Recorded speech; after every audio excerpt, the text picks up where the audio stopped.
Welcome back everybody, my name is Nick930 and today we're looking at the top 10 Grand Theft Auto Online updates. This list will judge all the best updates for Grand Theft Auto Online based on the amount of content, the replayability, and the value they introduce to the GTA Online experience. Number 10, Cunning Stunts. Rounding out the number 10 spot is the Big Stunts update that lets you race around crazy Hot Wheels inspired tracks with your friends in some of the craziest races imaginable. Rockstar introduced a ton of cool tracks with boost pads, loops, tubes, and obstacles along with a large collection of awesome vehicles to purchase. In addition to this, the update also introduced some cool new clothing and a new featured race option that required you to put in a large sum of money into a cash pool for the chance to win big. Unfortunately, most of this update requires you to play with a large group of players, and once the player base got bored of the update, the races are mostly abandoned, and you'll rarely find matches with randoms anymore. Number 9, the Free Mode events. The Free Mode update added more reasons to stay in the open world portion of the game. Free Mode events were randomly chosen game modes that gave players something to do while exploring Los Santos Online. The events would swap between smaller challenges like who could perform the longest wheelie to more involved games like King of the Hill or Penned In. These new features would help keep the online community together and give life to the completely dead open world portion of the game, something that was desperately needed considering most of the content you'd spend money on was only accessible through Free Mode. Number 8, Executives and Other Criminals. This update introduced a ton more free mode mechanics that helped to build the foundation of today's GTA Online. This update introduced the VIP feature, which allowed a player to form a small group of players that could tackle objectives together. This mechanic brought life to the once empty and boring free mode and kept players from leaving every 10 seconds to play heist or contact missions. The VIP feature would later be modified and expanded upon with future updates, but the general concept is still used today. Not only that, but this update introduced the ability to buy houses in Vinewood Hills and the ability to purchase super yachts.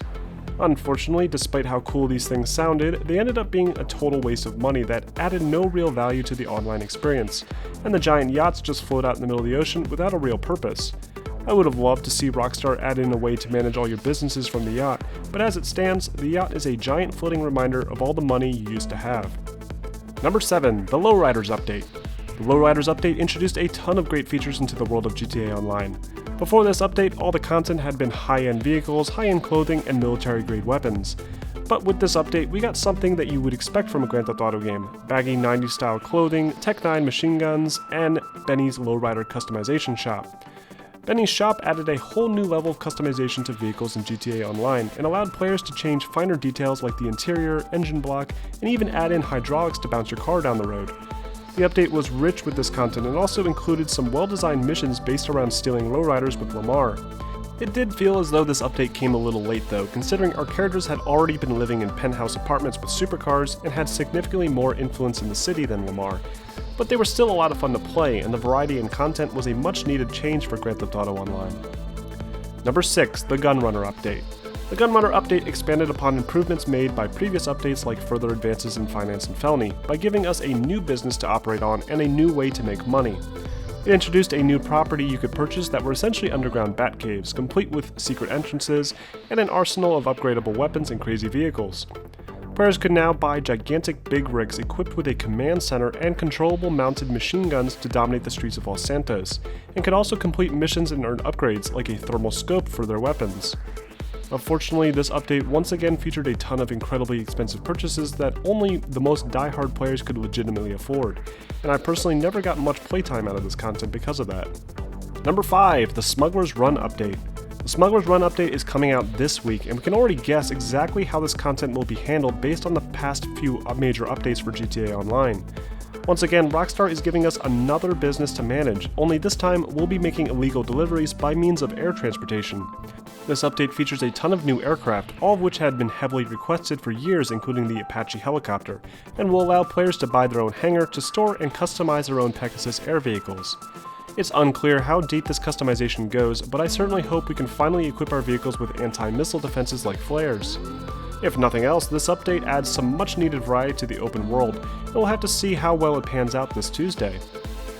Number 4, the Biker update. The Biker update was the second major business-oriented update that gave players a new organization to maintain. The Biker Club allowed players to become an MC president and manage a larger group of players than that of the CEO or VIP. The biker clubs could acquire a clubhouse that could be used to not only store your own personal collection of motorcycles, but store your friends' motorcycles as well. Players could start free mode based missions and could also purchase illegal distribution businesses like a pot warehouse or meth lab that needed to be protected and maintained with security upgrades, equipment, and frequent supply runs to keep them stocked. While not a big moneymaker, the Biker update added a lot of much needed action to the northern portion of the game world and kept players from constantly running back and forth with CEO crates that at this point had gotten very stale. Number 3. Further advances in Finance and Felony. The Finance and Felony update had massive changes for the game world of GTA Online and expanded significantly on the executive update. The CEO position had been introduced with this update, and players that owned a large office could now maintain their own criminal empire. The CEOs could use the laptop in their office to assign crate deliveries that could be stored in warehouses and sold later for a large amount of profit. Unfortunately, the crate missions became repetitive and tedious, especially considering you needed to fund money to search for these crates, and any player online could destroy the crates for no other reason than to screw you over. The office also introduced the much-needed weapon storage function that allowed players to customize their weapon wheel and get rid of unwanted weapons. On top of this, new missions were added like the popular Headhunter mission, and all of this was available in free mode. The business office would be revisited again in later updates and is the foundation of GTA Online's current design.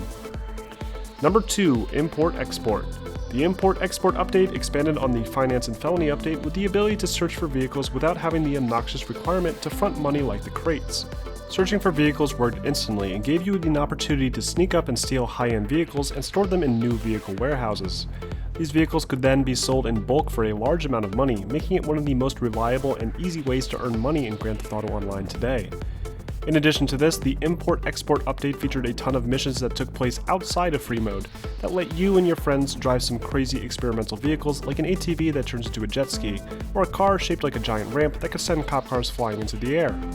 On top of this, the ImportExport update expanded on the office buildings and introduced a massive high-end garage with elevators and even custom vehicle shops that could be used to customize your vehicles without ever needing to go outside.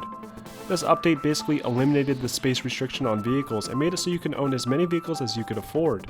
I haven't even filled my second or third high-end garage yet. And before I reveal my top pick for best GTA Online update, here's a few other smaller updates that I considered.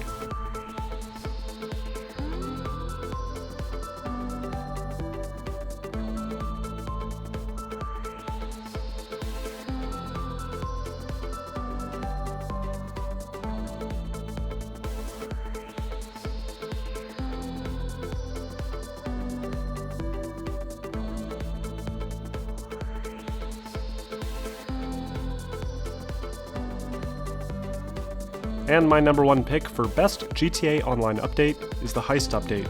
The Heist update was one of the most demanded updates since the game's launch in 2013, and it took forever for Rockstar to finally deliver it. But once the update finally dropped, it was a huge success. It added 5 incredibly well-made cooperative campaigns, all of which allowed players to work together to pull off some big and varied heists. Each heist was designed with replay value in mind, so every mission was worth playing over again as a different role. Not only that, but the Heist update was the first time players were actually given a chance to earn some serious money. Before the Heist update, the most you could earn in GTA Online came from robbing free mode armored trucks that maybe dropped $9,000. Now with the Heist, you could earn upwards of $250,000 each and could have fun doing it. You could even attempt completing all 5 heists in order without anyone on your team dying to earn a crazy $10 million each, something that I wish you could earn twice. This challenge alone was one of the most rewarding moments in GTA Online, and a big reason why this update is the absolute best. In addition to some great mission designs, the Heist also introduced a ton of vehicles, weapons, and clothing that are still mainstream in GTA Online today, including the Armored Kuruma, the Insurgent, and Night Vision goggles. And that's my list for best GTA Online updates. What do you guys think? Let me know in the comments below, and don't forget to like this video and subscribe to my channel for more top 10s posted every week.